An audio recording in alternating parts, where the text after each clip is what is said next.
આજે એક નવું જાદુ જોઈએ. આ જાદુ એવું છે કે એમાં કોઈ પણ જાતનું સેટિંગ નથી કરવાનું, એટલે તમે સૌ પણ મારી સાથોસાથ કરી શકશો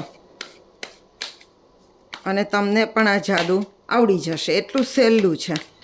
તો સૌથી પહેલાં તો આ 20 પત્તાનું જાદુ છે, એટલે આમાંથી 20 પત્તા આપણે જુદા કાઢી લઈએ. 1 2 3 4 5 6 7 8 9 10 11 12 13 14 15 16 17 18 19 20. બાકીના પત્તા મૂકી દઈએ, એનું કંઈ આપણે કામ નથી. હવે આ 20 પત્તાને પણ ટીપી લઈએ. તો આ પત્તાને ટીપી લીધા પછી આની 10-10ની 2 થપ્પી કરવાની છે. પણ આવી રીતે આમ 10 ગણીને નથી મૂકવાના, પણ આવી રીતે 10ની 2 થપ્પી કરવાની છે. 2 3 4 5 6 7 8 9 10. તો 10-10ની 2 થપ્પી થઈ ગઈ. હવે કોઈ પણ બાજુનું, આ બાજુનું અથવા આ બાજુનું છેલ્લું પત્તું તમને હું દર્શાવું છું. હું નથી જોતી કયું છે. જુઓ, આ પત્તું તમારે યાદ રાખવાનું છે. અને હવે આમાંથી ઉપરથી કોઈ પણ થોડા ઘણા પત્તા આપણે લેવાના અને એનું છેલ્લું પત્તું હું પણ જોઈ લઉં છું. જો, કાળીની રાણી છે.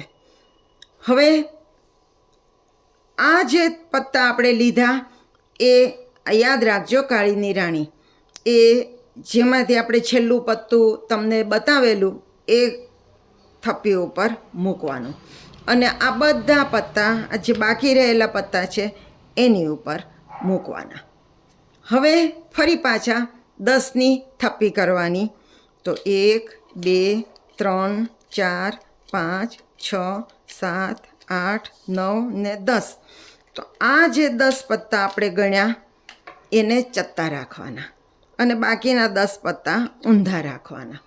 જોજો હવે શું કરું છું એ. હવે વારાફરતી બંનેમાંથી એક એક પત્તું આપણે નીચે લેવાનું. પેલી કાળીની રાણી અહીંયા આવે ને ત્યાં સુધી બંને બાજુથી એક એક પત્તું નીચે લેવાનું. એ કાળીની રાણી જે છે ને એ તમે જોયેલું છેલ્લું પત્તું શોધી આવશે. મને નથી ખબર એ કયું હતું, પણ તમને તો ખબર છે ને. તો જો આ કાળીની રાણી આવી, તો આ કાળીની રાણી એ આ પત્તું લઈ આવી છે. હવે હું જાણતી નથી કે આ કયું પત્તું છે, પણ આ કાળીની રાણી આ પત્તું લઈ આવી છે.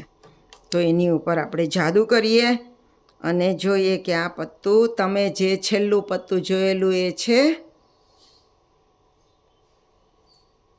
છે ને, લાલનો સત્તો જ હતો.